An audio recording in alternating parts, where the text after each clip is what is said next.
യേശുവേ സ്തോത്രം, യേശുവേ നന്ദി. Hallelujah, hallelujah. അഭിഷേകാഗ്നിയുടെ ശ്രോതാക്കൾക്ക് ദൈവത്തിന്റെ കൃപയും സമാധാനവും യേശു ക്രിസ്തുവിന്റെ നാമത്തിൽ സമൃദ്ധമായി ഉണ്ടാകട്ടെ. ഈ നിമിഷങ്ങളിൽ വചനത്തിന്റെ ആഴങ്ങളിലേക്ക് കടന്നുപോകാൻ നമുക്ക് ആഗ്രഹിക്കാം. മനസ്സിനെ ഏകാഗ്രമാക്കാം. ദൈവവചനത്തിന്റെ ശക്തി കൊണ്ട് നിറയാം. ഹൃദയത്തിൽ ആത്മാഭിഷേകം നിറയട്ടെ.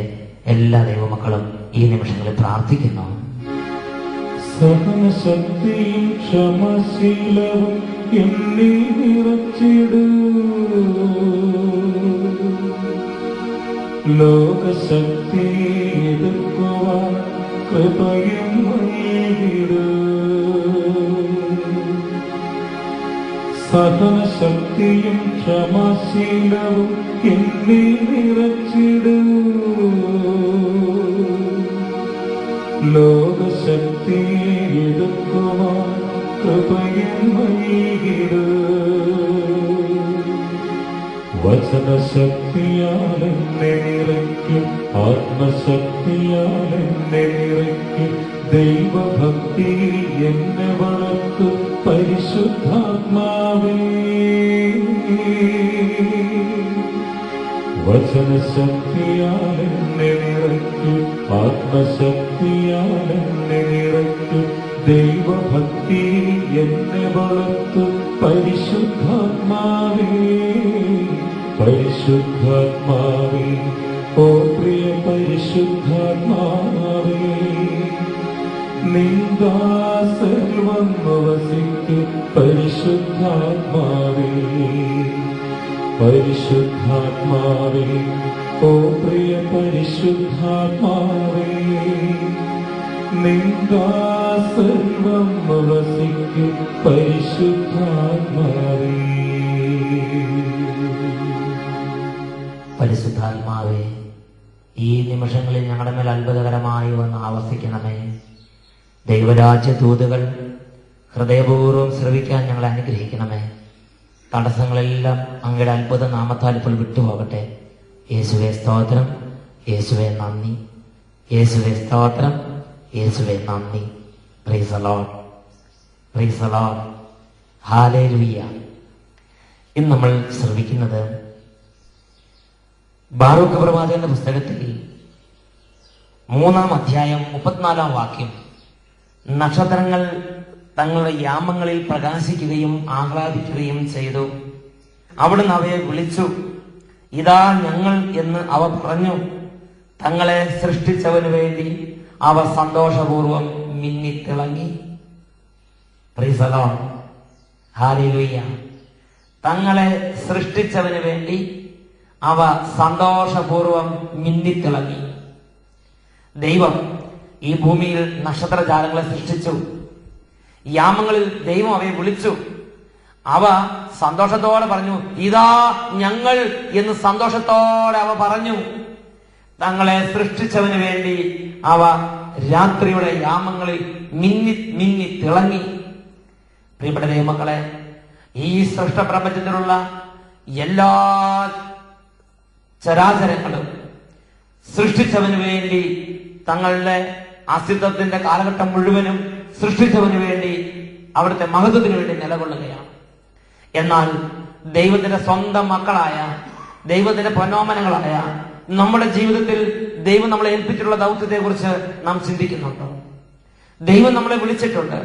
ഓരോരുത്തരെയും ദൈവം വിളിച്ചിട്ടുണ്ട്. ദൈവം വിളിച്ചിരിക്കുന്ന ദൗത്യങ്ങളിൽ ഏറ്റവും പ്രധാനപ്പെട്ട ദൗത്യമാണ് ദൈവത്തിന്റെ നഷ്ടപ്പെട്ടു പോയ ആത്മാക്കളുടെ രക്ഷയ്ക്ക് വേണ്ടി പ്രവർത്തിക്കുക. ഈശോ തന്റെ പരസ്യ ജീവിതകാലത്ത് ഇപ്രകാരം പഠിപ്പിച്ചു, ഈ ചെറിയവരിൽ ഒരുവൻ പോലും നഷ്ടപ്പെട്ടു പോകാൻ എന്റെ സ്വർഗസ്ഥനായ പിതാവ് ആഗ്രഹിക്കുന്നില്ല. ഞാനും നിങ്ങളും ഈ നഷ്ടപ്പെട്ട ആത്മാക്കൾക്ക് വേണ്ടി എത്രമാത്രം തീക്ഷ്ണതയോടെ പ്രവർത്തിക്കുന്നുണ്ട്? ഇന്ന് അനേകരുടെ ചിന്ത, ഞാൻ ഒരു അൽമായൻ, ഞാൻ ഒരു വിദ്യാർത്ഥി, ഞാൻ ഒരു ദുർബല മനുഷ്യൻ, ഞാനൊരു പടുവൃദ്ധൻ, ഞാൻ പ്രവർത്തിച്ചാൽ ആരെങ്കിലും മാനസാന്തരപ്പെടുമോ? പ്രിയപ്പെട്ട ദൈവമക്കളെ, ഒരു വലിയ ആത്മീയ സത്യമുണ്ട്. ഈ ലോകത്തിൽ ഞാനും നിങ്ങളും, നമ്മൾ ഓരോരുത്തരും വഴി രക്ഷ പ്രാപിക്കേണ്ട ആത്മാക്കളുണ്ട്. ആ ആത്മാക്കൾ രക്ഷ പ്രാപിക്കാത്തിടത്തോളം കാലം നമുക്ക് ആത്മീയ വളർച്ച ഉണ്ടാവുകയില്ല. നമ്മുടെ പ്രവർത്തനം വഴി രക്ഷ പ്രാപിക്കേണ്ട ആത്മാക്കൾ ഈ ഭൂമിയിലുണ്ട്. ആ ആത്മാക്കളുടെ രക്ഷയ്ക്ക് വേണ്ടി ശുശ്രൂഷ ചെയ്യാത്തിടത്തോളം കാലം, ആ ആത്മാക്കളുടെ രക്ഷയ്ക്ക് വേണ്ടി പ്രവർത്തിക്കാത്തിടത്തോളം കാലം നമുക്ക് ആത്മീയ ഉയർച്ച ഉണ്ടാവുകയില്ല. വേറൊരു വാക്കി പറഞ്ഞാൽ, ഈ മണിക്കൂർ നാം ശ്രമിക്കാൻ പോകുന്നത് ആത്മീയ ഉയർച്ചയ്ക്കുള്ള ദൈവികമായ ഒരു വഴിയെക്കുറിച്ചാണ്. Hallelujah, hallelujah. അച്ഛൻ ഇടവക വികാരിയായിരുന്ന ഒരു ഇടവകയിൽ ഒരു സംഭവം ഉണ്ടായി. 3 വർഷക്കാലം അച്ഛൻ കഠിന പരിശ്രമം ചെയ്ത് ഇടവകയിലുള്ള മുഴുവൻ ആളുകളെയും മാനസാന്തരപ്പെടുത്താൻ പരിശ്രമിച്ചുകൊണ്ടിരുന്നു. എന്നാൽ എന്റെ വികാരി സ്ഥാനം തീരുന്ന നിമിഷങ്ങളായപ്പോൾ പോലും ഇടവകയിൽ പലരും മാനസാന്തരമില്ലാതിരിക്കുകയാണ്. പ്രിയപ്പെട്ട ദൈവമക്കളെ, ആ ദിവസങ്ങളിൽ ഒരു സംഭവം ഉണ്ടായി. ഒരു മദ്യപാനിയും താന്തോന്നിയും ദുർവൃത്തനുമായ ഒരു മനുഷ്യന്റെ ജീവിത പങ്കാളി തന്റെ ഭർത്താവിന്റെ ദുർനടപ്പിനെ ഓർത്ത് മനം തൊന്ന് പള്ളിയിലേക്ക് വേദനയോടെ കടന്നു വരുമ്പോൾ ആ പള്ളിയിൽ പ്രാർത്ഥനാ ഗ്രൂപ്പിൽ അംഗമായ ഒരു അമ്മൂമ്മ ആ സഹോദരിയെ കണ്ടുമുട്ടി. ആ അമ്മൂമ്മ ചോദിച്ചു, മോളെ, നീ എന്താ എത്രമാത്രം ഭാരപ്പെട്ടിരിക്കുന്നത്? അപ്പോൾ അമ്മൂമ്മയോട് ആ സഹോദരി പറഞ്ഞു, എന്റെ ഭർത്താവിന് ദുർനടപ്പ് എന്നെ വേദനിപ്പിക്കുന്നു. എന്റെ ഭർത്താവ് കുർബാനയ്ക്ക് പോകുന്നില്ല, എന്റെ ഭർത്താവ് പള്ളിയിൽ പോകുന്നില്ല, എന്റെ ഭർത്താവ് കൂദാശകൾ സ്വീകരിക്കുന്നില്ല, എന്റെ ഭർത്താവ് സന്ധ്യാപ്രാർത്ഥനയിൽ കൂടുന്നില്ല, എന്റെ ഭർത്താവ് ദൈവമാർഗത്തെ പുച്ഛിക്കുന്നു, എന്റെ ഭർത്താവ് മദ്യപിക്കുന്നു, ദുർവൃത്തിയിൽ ഏർപ്പെടുന്നു, തകർന്ന ജീവിതമാണ്. അതോർത്ത് എന്റെ ഉള്ളം നുറുങ്ങുകയാണ്. ആ അമ്മൂമ്മ ആ സഹോദരിയോട് പറഞ്ഞു, അതിനെന്തിനാണ് ഈ പെണ്ണെ നീ പേടിക്കുന്നത്? നീ കൊന്ത ചൊല്ലി ദൈവത്തെ വിളിക്ക്, ദൈവം നിന്റെ കുടുംബത്തിൽ ഇടപെടും. ആ അമ്മൂമ്മയും കൂടി ഈ സഹോദരി ഒരുമിച്ചിരുന്ന് ഒരു ജപമാല ചൊല്ലി ആ ആത്മാവിന്റെ മാനസാന്തരത്തിന് വേണ്ടി പ്രാർത്ഥിച്ചു. പ്രിയപ്പെട്ട ദൈവമക്കളെ, പിറ്റേ ദിവസവും ഈ അമ്മൂമ്മയും ആ സഹോദരിയും കൂടി ജപമാല ചൊല്ലി ഈ ആത്മാവിന്റെ മാനസാന്തരത്തിന് വേണ്ടി പ്രാർത്ഥിച്ചു. അങ്ങനെ 3-4 ദിവസങ്ങൾ ഇവർ ജപമാല ചൊല്ലി ഈ ആത്മാവിന്റെ മാനസാന്തരത്തിന് വേണ്ടി പ്രാർത്ഥിച്ചത് ഞാൻ ഓർമ്മിക്കുന്നു.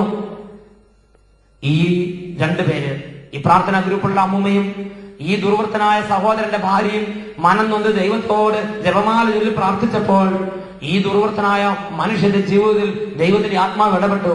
അദ്ദേഹം ഒരു ദിവസം എന്റെ അടുത്ത് വന്ന് ഓർമ്മിക്കുകയാണ്.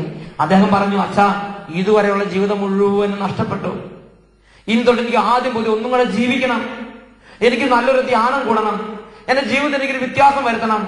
അങ്ങനെ അദ്ദേഹം ഒരു നല്ല ധ്യാനം കൂടാൻ വേണ്ടി പോയി. ആ ധ്യാനത്തിൽ വെച്ച് കർത്താവിന്റെ അനുഭവം കൊണ്ട് അദ്ദേഹം നിറഞ്ഞു. അദ്ദേഹം തിരിച്ചു വന്നു. അദ്ദേഹത്തിന്റെ കുടുംബത്തിൽ അദ്ദേഹം വലിയ മാറ്റങ്ങൾ വരുത്തി. കുടുംബത്തിൽ പ്രാർത്ഥന നിറഞ്ഞു, കുടുംബത്തിൽ സ്നേഹം നിറഞ്ഞു, കുടുംബത്തിൽ ദൈവവിചാരം നിറഞ്ഞു. ദേശത്ത് തന്നെ വലിയ മാറ്റങ്ങൾ ആ വ്യക്തിയുടെ മാനസാന്തരത്തിലൂടെ സംഭവിച്ചു. എന്നെ ചിന്തിപ്പിച്ച വലിയൊരു സംഗതിയുണ്ട്. ഞാൻ 3 വർഷം ദിനരാത്രങ്ങൾ വിശ്രമമില്ലാതെ കഷ്ടപ്പെട്ടിട്ട് യാതൊരു മാനസാന്തരത്തിന് ലക്ഷണമില്ലാതിരുന്ന ഈ ദുർവൃത്തനായ മനുഷ്യൻ, ഒരു പല്ലില്ലാത്ത അമ്മൂമ്മയും ആ ആ ദുർവൃത്തന്റെ ഭാര്യയും ചേർന്ന് 3-4 ദിവസം മനംനുരുകി പ്രാർത്ഥിച്ചപ്പോൾ വലിയ മാനസാന്തരത്തിന്റെ അഭിഷേകത്തിലേക്ക് കടന്നു വന്നു. എനിക്ക് പരിശുദ്ധാത്മാവ് ഒരു ബോധ്യം തന്നു. ഒരു ഇടവകയുള്ള മുഴുവൻ ആത്മാക്കളും ആ ഇടവകയുള്ള അച്ഛന്റെ പ്രവർത്തനത്തിലൂടെ മാത്രമാണ് മാനസാന്തരപ്പെടുക എന്നുള്ളതായിരിക്കില്ല ദൈവത്തിന്റെ പദ്ധതി. ഓരോ വ്യക്തികളിലൂടെയും മാനസാന്തരപ്പെട്ട് ദൈവത്തെ അനുഭവിക്കാൻ ഈ ലോകത്തിൽ ആത്മാക്കളുണ്ട്. ഓരോരുത്തരുടെയും പ്രവർത്തനത്തിലൂടെ രക്ഷ പ്രാപിക്കേണ്ട ആത്മാക്കൾ ഈ ഭൂമിയിലുണ്ട്. ആ ആത്മാക്കൾക്ക് വേണ്ടി നിയോഗിക്കപ്പെട്ടിട്ടുള്ള, വിളിക്കപ്പെട്ടിട്ടുള്ള കർത്താവിന്റെ മക്കള് ആ ആത്മാക്കൾക്ക് വേണ്ടി പ്രാർത്ഥിക്കുമ്പോൾ, ആ ആത്മാക്കൾക്ക് വേണ്ടി പരിഹാരം ചെയ്യുമ്പോൾ, ആ ആത്മാക്കൾക്ക് വേണ്ടി ഉപവസിക്കുമ്പോൾ, ആ ആത്മാക്കൾക്ക് വേണ്ടി ദൈവത്തോട് നിലവിളിക്കുമ്പോൾ, ആ ആത്മാക്കൾക്ക് വേണ്ടി കർത്താവിന്റെ സന്നിധിയിൽ വാദിക്കുമ്പോൾ കർത്താവിന്റെ കരുണ ആ വ്യക്തിയുടെ മേൽ വ്യാപരിക്കുകയും അത്ഭുതകരമായ വലിയ വ്യത്യാസങ്ങൾ ആ വ്യക്തികളിൽ ഉണ്ടാവുകയും ചെയ്യും. Hallelujah, hallelujah, hallelujah. പ്രിയപ്പെട്ട ദൈവമക്കളെ, അങ്ങനെ ചെയ്യുന്നവരെ ദൈവം ബഹുമാനിക്കുന്നുണ്ട്. യാക്കോബ് ശ്ലീഹയുടെ ലേഖനത്തിൽ 5-ാം അധ്യായം 19-20 വാക്യങ്ങൾ വചനം പഠിപ്പിക്കുന്നു. എന്റെ സഹോദരരെ, നിങ്ങളിൽ ഒരാൾ സത്യത്തിൽ നിന്ന് വ്യതിചലിക്കുകയും അവനെ വേറൊരാൾ തിരിച്ചുകൊണ്ടുവരികയും ചെയ്യുന്നെങ്കിൽ പാപിയെ തെറ്റായ മാർഗത്തിൽ നിന്ന് പിന്തിരിക്കുന്നവൻ തന്റെ ആത്മാവിനെ മരണത്തിൽ നിന്ന് രക്ഷിക്കുകയും തന്റെ നിരവധിയായ പാപങ്ങൾ തുടച്ചു മാറ്റുകയും ചെയ്യുന്നുവെന്ന് നിങ്ങൾ അറിഞ്ഞുകൊള്ളുകയും. തന്റെ ആത്മാവിനെ രക്ഷിക്കുന്നു, തന്റെ നിരവധിയായ പാപങ്ങളെ തുടച്ചു മാറ്റുന്നു. വലിയ സ്വർഗീയ അഭിഷേകമാണത്. അത് തന്നെയാണ് മത്തായി ശ്ലീഹയുടെ സുവിശേഷത്തിൽ 5-ാം അധ്യായം 19-ാം വാക്യത്തിൽ പഠിപ്പിക്കുന്നത്. എന്റെ ഈ പ്രമാണങ്ങളിൽ ഏറ്റവും നിസ്സാരമായ ഒന്ന് അനുസരിക്കുകയും അനുസരിക്കാൻ മറ്റുള്ളവരെ പഠിപ്പിക്കുകയും ചെയ്യുന്നവൻ സ്വർഗരാജ്യത്തിൽ വലിയവൻ എന്ന് വിളിക്കപ്പെടും. സ്വർഗത്തിൽ വലിയ വലിയ സ്ഥാനമാണ് അങ്ങനെയുള്ള വ്യക്തികൾക്കായി ദൈവം നൽകിയിരിക്കുന്നത്. പ്രിയപ്പെട്ട സഹോദരങ്ങളെ, ഈ ജീവിതത്തിൽ കഷ്ടങ്ങൾ ഉണ്ടായാലും, ഈ ജീവിതത്തിൽ ക്ലേശങ്ങൾ ഉണ്ടെങ്കിലും, ഈ ജീവിതത്തിൽ എന്ത് തന്നെ സാഹചര്യങ്ങളുണ്ടെങ്കിലും ആത്മാക്കളുടെ രക്ഷയ്ക്ക് വേണ്ടി പ്രവർത്തിക്കാനുള്ള ഒരു ദൗത്യം എന്റെയും നിങ്ങളുടെയും നമ്മുടെ ഓരോരുത്തരുടെ മേലുണ്ടെന്ന് ദൈവത്തിന്റെ വചനം നമുക്ക് ബോധ്യം നൽകുകയാണ്. Hallelujah, hallelujah. ഈ ദൗത്യം ഞാനും നിങ്ങളും നിർവഹിക്കാത്തിടത്തോളം കാലം എന്റെയും നിങ്ങളുടെയും ആത്മരക്ഷ ഭദ്രമല്ല. എന്റെയും നിങ്ങളുടെയും ആത്മരക്ഷ ഭദ്രമാക്കാൻ ആഗ്രഹിക്കുന്നുണ്ടെങ്കിൽ ഞാനും നിങ്ങളും സുവിശേഷ വേല ചെയ്യണം, ഞാനും നിങ്ങളും ദൈവവേല ചെയ്യണം, ഞാനും നിങ്ങളും ദൈവരാജ്യത്തിന്റെ നഷ്ടപ്പെട്ട ആത്മാക്കളുടെ രക്ഷയ്ക്ക് വേണ്ടി പ്രവർത്തിക്കണം. ഇത് ദൈവവചനത്താൽ കർത്താവ് നമുക്ക് നൽകിയിരിക്കുന്ന കടമയാണ്. വിശുദ്ധ ലിഖിതത്തിൽ യോഹന്നാന്റെ സുവിശേഷം 4:36 വചനം പഠിപ്പിക്കുന്നു, കൊയ്യുന്നവന് കൂലി കിട്ടുകയും അവൻ നിത്യജീവിതത്തിലേക്ക് ശേഖരിക്കുകയും ചെയ്യുന്നു. കൊയ്യുന്നവന് കൂലി കിട്ടുകയും അവൻ നിത്യജീവിതത്തിലേക്ക് ശേഖരിക്കുകയും ചെയ്യുന്നു. പ്രിയപ്പെട്ട ദൈവമക്കളെ, ജീവിതത്തിൽ ദൈവവേല വിട്ട് ചില ആളുകൾ അവരുടെ ജീവിതത്തിൽ പറഞ്ഞ കാര്യം ഓർക്കുകയാണ്. അച്ഛാ, ഞാൻ ധ്യാനം കൂടി, ഇനി മദ്യപാനം നിർത്തി, പുകവലി നിർത്തി, കള്ളുകുടി നിർത്തി, എന്റെ ദുർവൃത്തി നിർത്തി, ഇനി എന്റെ വീട്ടിലെ കാര്യം നോക്കി, എന്റെ ആത്മീയ കാര്യം നോക്കി, പള്ളിയിൽ പോയി പ്രാർത്ഥിച്ച് തിരിച്ചു വന്ന് അവനവന്റെ കാര്യം നോക്കി അങ്ങനെ തീക്ഷ്ണമായി കർത്താവിനെ മഹത്വപ്പെടുത്തിക്കൊണ്ടിരിക്കുകയാണ്. തെറ്റായ ഒരു ജീവിത രീതിയാണത്. അവനവന്റെ കാര്യം നോക്കാൻ വേണ്ടിയല്ല കർത്താവ് നമുക്ക് പരിശുദ്ധാത്മാവിനെ നൽകിയിരിക്കുന്നത്. ഫലമില്ലായ്മയാണ് ഇന്നത്തെ ഏറ്റവും വലിയ തിന്മ. അവനവന്റെ കാര്യം നോക്കി, അവനവന്റെ വീട്ടിൽ അവനവന്റെ ഭാര്യയുടെ അവനവന്റെ കുട്ടികളുടെ കാര്യം നോക്കി മാത്രം നടക്കുന്നതല്ല ക്രിസ്തീയ ജീവിതം എന്ന് പറയുന്നത്. അടുത്ത് നഷ്ടപ്പെട്ട ഒരു ആത്മാവുണ്ടെങ്കിൽ ആ ആത്മാവിനെ കുറിച്ച് നമ്മുടെ ഹൃദയത്തിൽ ഭാരം ഉണ്ടാകണം. ആ ആത്മാവിന് വേണ്ടി പ്രാർത്ഥിക്കണം. ആ ആത്മാവിന്റെ മനസ്സിന് വേണ്ടി കർത്താവിനോട് നിലവിളിക്കണം. ആ ആത്മാവിനോട് യേശുവിനെ കുറിച്ച് പറയണം. ആ ആത്മാവിനോട് ദൈവത്തെ കുറിച്ച് പറയണം, മാനസാന്തരത്തെ കുറിച്ച് പറയണം. രക്ഷയിലേക്ക് കടന്നു വരാൻ തക്ക വിധം ആ ആത്മാവിന് വേണ്ടി നമ്മൾ പ്രവർത്തിക്കണം. ഈ ഒരു ദൗത്യം നമുക്ക് ഓരോരുത്തർക്കുമുണ്ട്. പ്രിയപ്പെട്ട ദൈവമക്കളെ, ഈ ദൗത്യം ചെയ്യുമ്പോഴാണ് ആത്മീയ ഉയർച്ച ഓരോ ദൈവപൈതലിനും ഉണ്ടാകുന്നത്. ആത്മീയ വളർച്ച ഒരു ദൈവപൈതൽ ആഗ്രഹിക്കുന്നുണ്ടെങ്കിൽ ആ ദൈവപൈതൽ നിശ്ചയമായും ദൈവവേല ചെയ്തിരിക്കണം. ഇത് ദൈവവചന പ്രകാരമുള്ള ഒരു ബോധ്യമാണ്. Hallelujah, hallelujah. യേശുവേ സ്തോത്രം. ഒരു സംഭവം ഞാൻ ഓർമ്മിക്കുകയാണ്. ജീസസ് യൂത്തിന്റെ ഒരു പ്രോഗ്രാമിൽ പങ്കെടുത്തപ്പോൾ ഒരു സ്കിറ്റ്, ഒരു ചിത്രീകരണം നടത്തുന്ന എന്റെ ശ്രദ്ധയിൽപ്പെട്ടു. ഒരു വലിയ ട്രെയിൻ കൂകിപ്പാഞ്ഞ് മുന്നോട്ട് പോയിക്കൊണ്ടിരിക്കുകയാണ്. ആ ട്രെയിനിൽ എല്ലാ ബോഗികളിലും ധാരാളം ആളുകൾ തിങ്ങിക്കൂടിയിട്ടുണ്ട്. അങ്ങനെ അതിവേഗം പാഞ്ഞു പോയ ട്രെയിൻ ഒരു വലിയ സ്റ്റേഷനിൽ ചെന്ന് അത് നിന്നു. ഈ ട്രെയിനിന്റെ ബോഗികളിലെ ആളുകൾ തിങ്ങി നിറഞ്ഞിരിക്കുന്നുണ്ട്. അതിന്റെ ഒരു ബോഗിയിൽ ഞാനും ഇരിക്കുന്നുണ്ട്. അങ്ങനെ ഈ ബോഗിയിൽ തലയിട്ട് പുറത്തേക്ക് നോക്കിയപ്പോൾ അതാ അങ്ങ് അകലെ സ്വർഗം എന്ന സ്റ്റേഷനിലാണ് ട്രെയിൻ ചെന്ന് നിന്നിരിക്കുന്നത്. പിതാവായ ദൈവം അനേകം മാലാഖമാരുടെ അകമ്പടിയോടെ, അനേകം വിശുദ്ധരുടെ അകമ്പടിയോടെ കടന്നു വന്ന് ഇതാ ഓരോ ബോഗിയിൽ നിന്നും ആളുകളെ സ്വീകരിക്കുകയാണ്. ആദ്യത്തെ ബോഗിയിൽ നിന്ന് അബ്രാഹം ഇറങ്ങി. കൂട്ടത്തിൽ കോടാനുകോടി ആത്മാക്കളുണ്ട്. വലിയ ഗംഭീര സ്വീകരണമാണ് അബ്രാഹത്തിന് ലഭിക്കുന്നത്. പിതാവായ ദൈവം, പുത്രനായ യേശു, പരിശുദ്ധാത്മാവ് ഇവർ വലിയ ആഘോഷമായ വരവേൽപ്പ് കൊടുത്ത് അബ്രാഹത്തെ സ്വർഗത്തിലേക്ക് ആനയിക്കുകയാണ്. അടുത്ത ബോഗിയിലേക്ക് വന്നു. ഇതാ ഇസ്ഹാക്ക് ഇറങ്ങുന്നു. ഇസ്ഹാക്കിന്റെ കൂടെയുണ്ട് കോടിക്കണക്കിന് ആളുകൾ.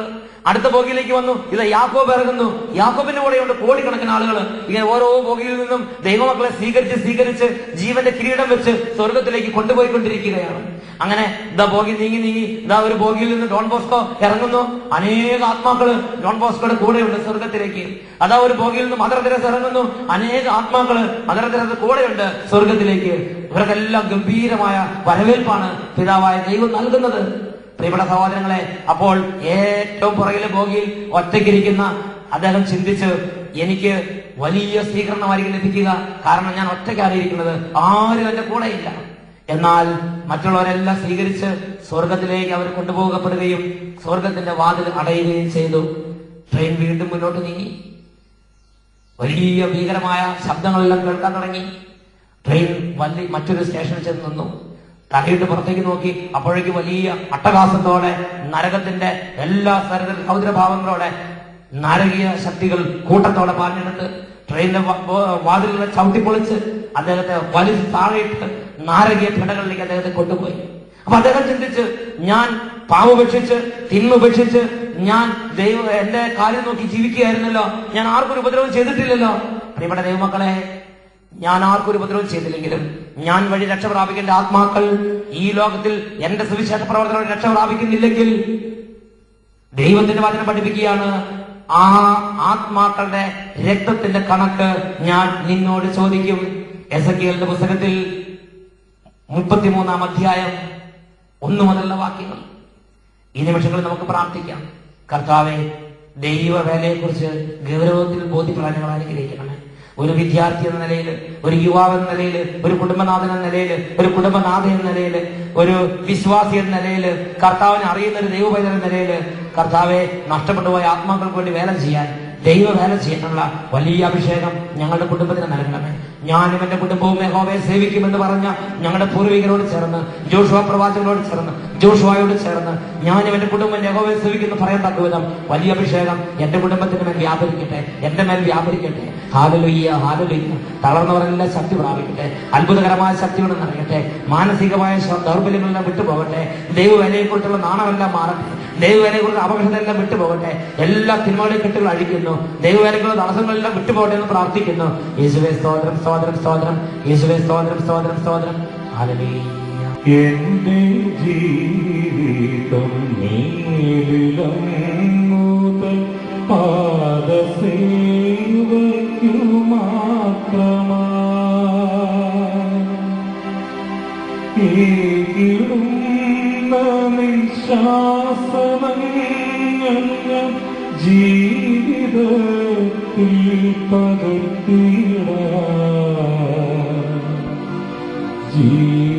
ജീവിതത്തിൽ പകർത്തിട.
ഈ നിമിഷങ്ങളിൽ വലിയ ശക്തി ലോകമെമ്പാടുമുള്ള ദൈവമക്കളുടെ മേൽ വർഷിക്കപ്പെടാൻ നമുക്ക് ആഗ്രഹിക്കാം. ഇതാ ഈ നിമിഷങ്ങളിൽ അനേകരെ കർത്താവ് സ്പർശിക്കുന്നു. ഇതാ നിരവധി ആത്മാക്കളെ കർത്താവ് തട്ടി ഉണർത്തുന്നു. അന്ധകാരത്തിന്റെ പിടിയിലകപ്പെട്ട് ആത്മീയ ജീവിതം മുരടിപ്പ് പാലിച്ചുകൊണ്ടിരിക്കുന്ന പലരെയും കർത്താവ് സ്പർശിക്കുന്നു. കർത്താവേ, ഈ നിമിഷങ്ങളിൽ അവിടുന്ന് തൊടണമേ, ഈ നിമിഷങ്ങളിൽ അവിടുന്ന് സുഖപ്പെടുത്തണമേ. ദൈവവേലയ്ക്ക് വേണ്ടി ഉണരാനുള്ള കൃപ എല്ലാ മക്കൾക്കും നൽകണമേ.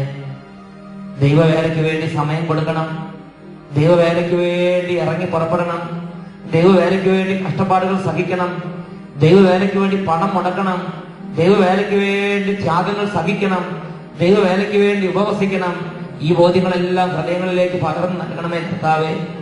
അങ്ങ് ദാനിയേൽ പ്രവാചകന്റെ പുസ്തകത്തിൽ 12-ാം അധ്യായത്തിൽ 3-ാം തിരുലിഖിതങ്ങളിൽ പറഞ്ഞു, അനേകരെ നീതിയിലേക്ക് നയിക്കുന്നവർ എന്നും എന്നേക്കും നക്ഷത്രങ്ങളെ പോലെ മിന്നി തിളങ്ങും. എന്നും എന്നേക്കും പ്രകാശിക്കുന്ന അഭിഷേകം, അനശ്വരതര അഭിഷേകം അങ്ങ് അവർക്ക് വേണ്ടി വാഗ്ദാനം ചെയ്തിട്ടുണ്ട്. ഈ നിമിഷങ്ങളിൽ സകലരുടെ മേൽ ശക്തി അയക്കണമേ, സകലരുടെ മേൽ സ്വസ്വയുടെ ആത്മാവിനെ അയക്കണമേ, സകലരെയും തട്ടി ഉണർത്തണമേ. ഞങ്ങളിതാ പ്രാർത്ഥിക്കുന്നു. Hallelujah, hallelujah, hallelujah. രോഗികൾ ഇപ്പോൾ പ്രാർത്ഥിക്കട്ടെ, തകർന്നിരിക്കുന്നവർ ഇപ്പോൾ പ്രാർത്ഥിക്കട്ടെ, പലതരത്തിലുള്ള ദുഃഖപീഠങ്ങളിലിരിക്കുന്നവർ പ്രാർത്ഥിക്കട്ടെ. മനപ്രയാസങ്ങളിലിരിക്കുന്നവർ പ്രാർത്ഥിക്കട്ടെ. പലതരത്തിലുള്ള പൈശാചിക പീഡകളുള്ളവർ പ്രാർത്ഥിക്കട്ടെ. രാത്രി കാലങ്ങൾ ദുർപീഡ അനുഭവിക്കുന്നവർ പ്രാർത്ഥിക്കട്ടെ. കുഞ്ഞുങ്ങൾക്ക് മാറാത്ത രോഗങ്ങളുള്ള കുടുംബങ്ങൾ ഇപ്പോൾ പ്രാർത്ഥിക്കട്ടെ. സാമ്പത്തികമായ കനത്ത പ്രതികൂലത്തെ നേരിടുന്നവർ പ്രാർത്ഥിക്കട്ടെ. കടബാധ്യത വിട്ടുപോകാൻ ആഗ്രഹിക്കുന്നവർ പ്രാർത്ഥിക്കട്ടെ. പലതരത്തിലുള്ള ശത്രുപീഡകളിൽ നിന്ന് വിടുതൽ ആഗ്രഹിക്കുന്നവർ ഇപ്പോൾ പ്രാർത്ഥിക്കട്ടെ. ക്ഷുദ്രകീടങ്ങൾ കൃഷിയിടങ്ങളിൽ നിന്ന് വിട്ടുപോകാൻ ആഗ്രഹിക്കുന്നവർ പ്രാർത്ഥിക്കട്ടെ. കാട്ടുമൃഗങ്ങൾ ശല്യങ്ങളുള്ളവർ അത് വിട്ടുപോകാൻ ആഗ്രഹിക്കുന്നെങ്കിൽ പ്രാർത്ഥിക്കട്ടെ. Hallelujah, hallelujah, hallelujah. കർത്താവേ, അത്ഭുത ശക്തി ഇപ്പോൾ ഒഴുകട്ടെ എന്ന് പ്രാർത്ഥിക്കുന്നു. യേശുവേ, അത്ഭുത ശക്തി ഇപ്പോൾ വ്യാപരിക്കട്ടെ എന്ന് പ്രാർത്ഥിക്കുന്നു. Hallelujah, hallelujah. എല്ലാവരും പ്രാർത്ഥിക്കുന്നു.